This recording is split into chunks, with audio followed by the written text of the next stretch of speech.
Well, if you want to get us started with a quick opening statement, and then we'll take questions. Yeah, for us, it's a handful this year. You're always cramming for the first game, but there's a little bit more paperwork and things that come with getting ready for the first trip. I mean, 2 buses instead of 1 bus, and seating assignments and things like that. To be honest with you, though, it's just a lot of busy work. It's not that much of a challenge. The guys have been very cooperative with us relating to COVID protocols and things we've asked them to do. As of right now, we do not have anyone in quarantine, knock on all kinds of wood. The thing that's been a challenge is to get on the field and get as many reps as possible, so we feel prepared going into game 1. And to be honest with you, I think we've done that. We feel good about tomorrow being kind of a review day. And then, of course, Thursday's practice will be at Georgia Southern. And then Friday, now afternoon, I believe, it's not official, but there's a good chance those guys want to move that game up to a little bit warmer temperatures. So whether it's 4 o'clock, 5 o'clock, 6:30, I feel like our guys are ready to go Friday, and hopefully the numbers back that up, or the performance does. All right, we'll start with questions. We'll start with Rick Russo, and then we'll go to Mike Wilson after that. Hey, Tony, I'll be that guy. Is there a chance that you could turn your phone or your device the long way? Yeah, I couldn't get on my computer for whatever reason. It wasn't cooperating. So is that all right? Actually, it's you're sideways now. Okay. I think you have to, on your phone, have to set it up like to be able to like let your screen like side. And if not, no worries, Tony. We can live with it for sure. Yeah. There you go. That looks better. Yeah, that's better.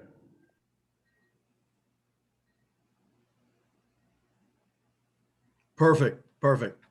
Thanks, Coach. All right. So, Tony, getting ready to start the season. I know you guys are anxious to play and get out there, especially given what happened last season. Has this been the most challenging year for you in coaching, you would say? I would say our first year here, honestly, was a little bit more challenging.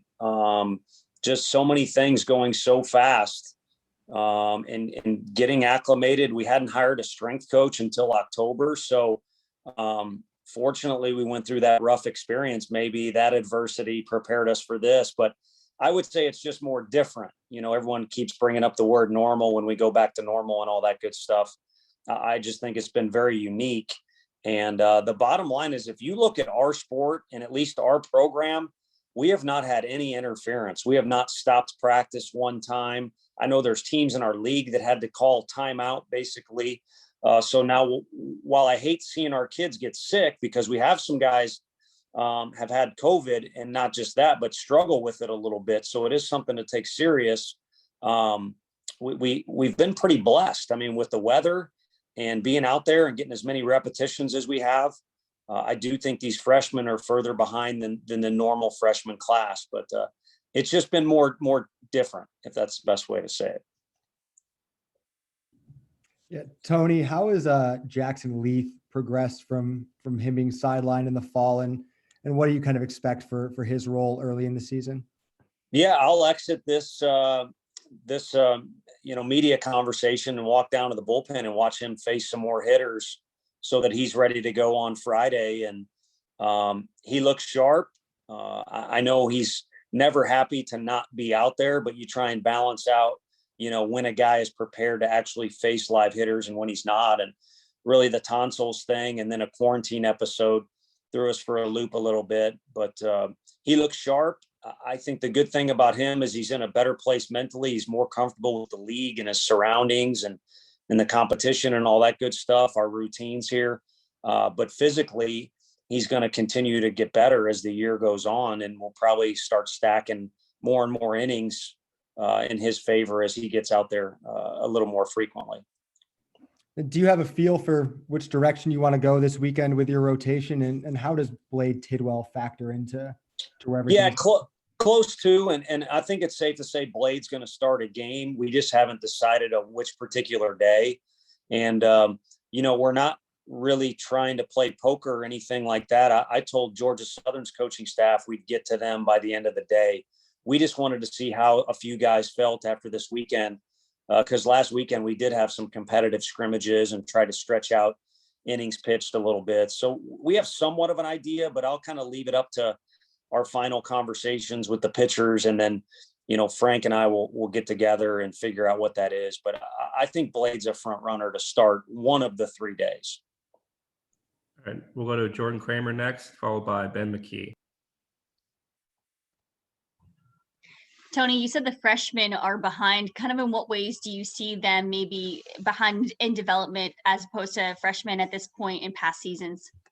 Yeah, I think they were robbed of their senior year, even in the warm weather states, or even some of the more rebellious states. I know that's, I'm kind of saying that half tongue in cheek, but, most of them did not get the innings or at bats that you would get in your senior year.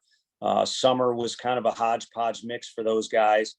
And I really do like when our incoming class comes to campus in the summer and gets more familiar with Coach Q and, knocks out a couple classes and then more familiar with academics. And the world was just moving very fast for those guys. And almost every one of them either contracted the virus or because of contact tracing had to go into quarantine at some point in their first semester of finally being on this campus. And so that interrupted, how many at bats you're getting, how many innings pitched. I mean, some of those guys had to restart their throwing program. So with me rambling on and on, you can see all these hurdles. And probably the biggest one was having a face mask on and us not sitting around and having team meetings or conversations where they get to know each other. It wasn't until really the end of the first semester the guys started doing some fun stuff together and building a little bit of team chemistry. And now I think we're pretty close to where we need to be. But if anyone's lagging, it's kind of those guys that have been stuck in the dorms and are still trying to make their way a little bit. Coach, Joel Ortega and Jason Rackers were guys that you were hoping to count on last year, but injuries kind of got in the way of that. Seems like almost a trade deadline pickup for this season, as they would call it in the major leagues. What do you think those guys will bring to the team this year? Yeah, I think, depth is not even the right word because those are guys who, on a Friday night against, I believe Georgia is the first SEC opponent. When we go back down to the state of Georgia, I could very easily see Jarrell in the starting 9 somewhere, and I could see Jason Rackers starting one of those games down there. Both those guys are in the hunt to do that. I don't think Jarrell will start all 3 games this weekend, and I don't know that Rack will start a game against Georgia Southern, but those are the type of players they are. And both of them certainly have the right presence out there too. It's different for each. Jason is incredibly composed. He almost kind of has a little bit of Sean Hunley vibe to him, and he's very athletic for how big he is. And then Jarrell Ortega is just a guy that loves to play. He bounces around, talks a lot, very enthusiastic, very confident body language. And I think he's got a real feel for how to hit. And on top of that, he's a high school shortstop that can play anywhere on the infield. So I like your thought process. Good job by whatever GM or manager signed those 2 guys as a late add-on. All right, we'll go to Ryan Shumpert next and then Gustavo after that. Coach, I think you said this fall that you felt like you had 3 or more guys that could play in the majors and the outfield. Has there been any separation there in the first couple of weeks of practice? And what do you think the lineup could look like this weekend? Yeah, I think there has not been separation, which is frustrating for this guy because we got to decide who the 9 guys are on Friday. And I'm going to have a conversation with the whole team and just remind them that the starting 9 on Friday is probably not going to be the starting 9 in May. It's just usually the way it works out. So some guys are going to need to be understanding and patient and supportive of their teammates. And then the guys that are out there, that it's almost like a hockey shift. Is how we talked about it last year. There's no reason to save yourself because we're going to use more than 10 or 11 position players. So while you're out there, you certainly don't need to be out of control or running around like a maniac, but, give your all for Tennessee, literally, and leave no doubt about it on the field. And then there'll be plenty of days or times where you're in the dugout resting and wishing you were out there. So that's just the way we're going to have to handle it. And it is a very talented outfield. And a couple guys like Christian Scott and Evan Russell are guys that are swinging it as well as anybody. I think Jordan Beck would have broke if we had anything tracking exit velo the other day. He might have broke the dang thing. And then Drew Gilbert probably one-upped him with a ball he hit off the right field wall. He only got a single out of it because it was hit so hard. So a fun group out there. Gustavo. Coach, how, as you wrap up this preseason preparation, how do you evaluate, the way you guys prepare for the season, and how to keep the anxiety from playing? The last day you guys played was like 346 days ago. So how to keep the anxiety? I feel like your players want to play like as soon as possible. Yeah, I bumped into several guys in the parking lot, on scrimmage day, and we try and call that game day around here, which you need to treat it like that, but you have to be honest with yourself. It's not the same. And, we'd all say game day in the parking lot and wish we were playing another opponent. So that's been underlying, but I don't think it's kind of grabbed their attention to the point where they haven't come to the park focused. And that's impressive, because usually in the fall, especially now that we can play outside opponents in the fall during non-COVID times, they look forward to those games, and then we play, and then we go back to scrimmaging, and we may not have their full focus because it's like, well, these guys are wearing orange as well. So the maturity of the roster has kind of shined through with that, and kind of push back those anxious feelings to play an opponent and just focus on what we got to do. Because I've got a list here on my desk. There's going to be 2 or 3 things meeting wise, or just little things I want to knock out that we won't get to before this weekend. And that's fine. The non-conference schedule is incredibly crucial to have a great season, but also it is a build-up period towards conference season, which is in our league in particular where you make your money. All right, we'll go to Josh Lane with the Daily Beacon. Coach, tell me a little bit about Max Ferguson. Obviously, he's coming into the year with all sorts of preseason awards and accolades, but what do you expect from him as far as production and leadership this year? His leadership comes in the form of he's got an edge to him on the field. I mean, almost to the point where I remember freshman year, he and I, if it was a crucial part of the game, he's never been disrespectful to me, but he's almost kind of bowed up, like, no, this is what I saw, or this is what I think we need to do. And ultimately that's the good type of debating you have in a winning dugout. You have players that are confident in what they think they need to do and our team needs to do to win. And he's got that edge to him, had it even at that age. So he certainly does now. So while I don't think you'll see him really direct in traffic or look like a Tom Brady or Aaron Rodgers, I think if you're on the field level and you're listening and you're seeing the way he's competing, that's how it'll come about. And while he has gotten some accolades and his skill set has improved, I think for a guy like Max, and a cautionary tale to other players like this too, he needs to stay true to his roots, because how he became a guy that is someone you're asking questions about is that edge to him. And, again, you'll see some speed on the bases, and now he's a lot stronger. Coach Q always calls him little guy. He's not a little guy anymore. He's got a little more pop in that bat. But ultimately what works for him is he plays with an edge and a winning spirit that is pretty close at the top on our roster. All right, we'll go back to Mike.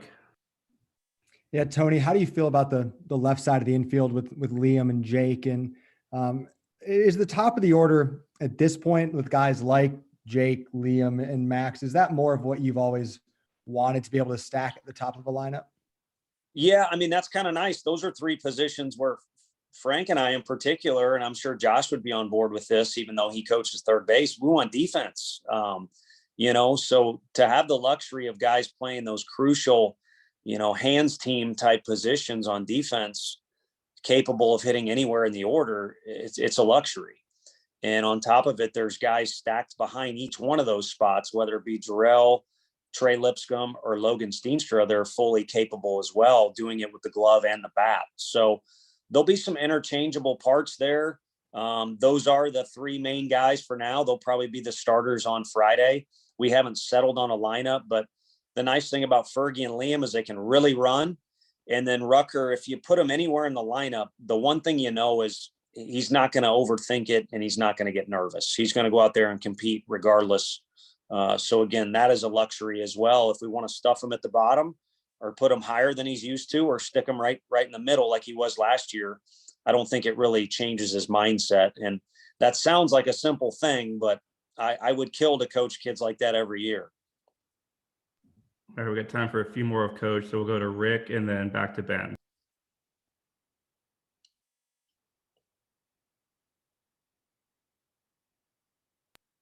You good, Rick?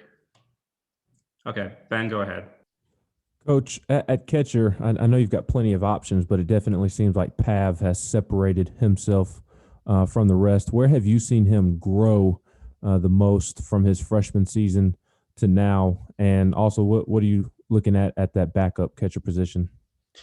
That's hard to say on Pav because he's well-rounded. I mean, we were teasing today about how much time he puts into recovery, call it body care if you want, or, anything that has to do with making sure his body feels 100% day in and day out, which at that position, it's almost, we mentioned hockey. It's almost like you are a hockey player. So it's a challenge.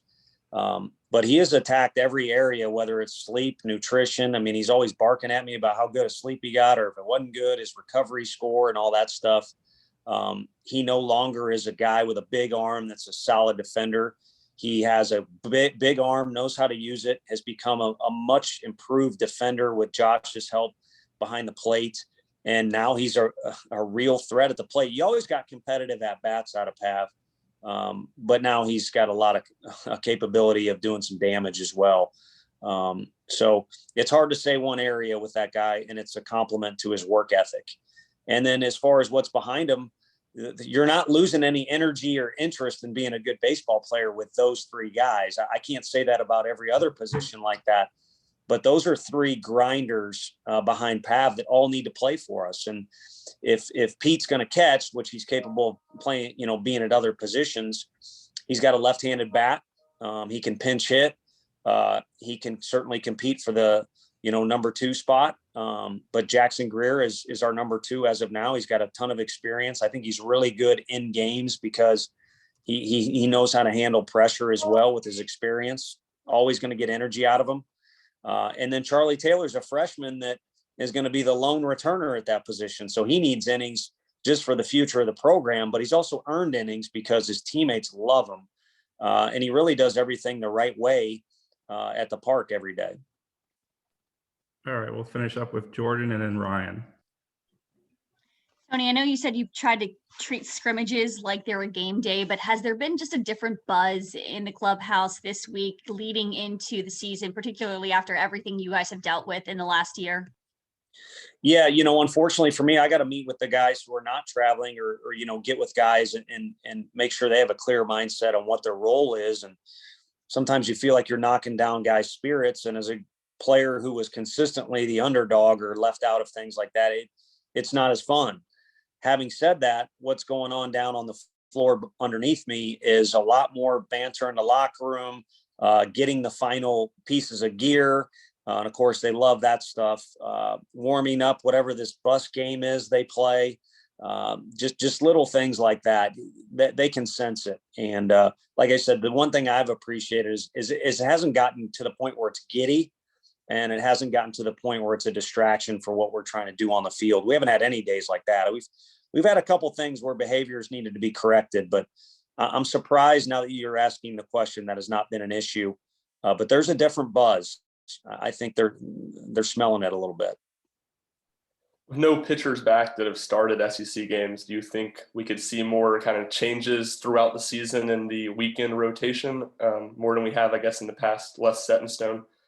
Yeah, I mean, unfortunately, when you're doing the recruiting stuff, you don't get to coach all the players you recruited, but I'll leave it unnamed. One of my favorite pitching staffs was one where the Friday, Saturday, Sunday, and Tuesday guys stayed that way the whole year.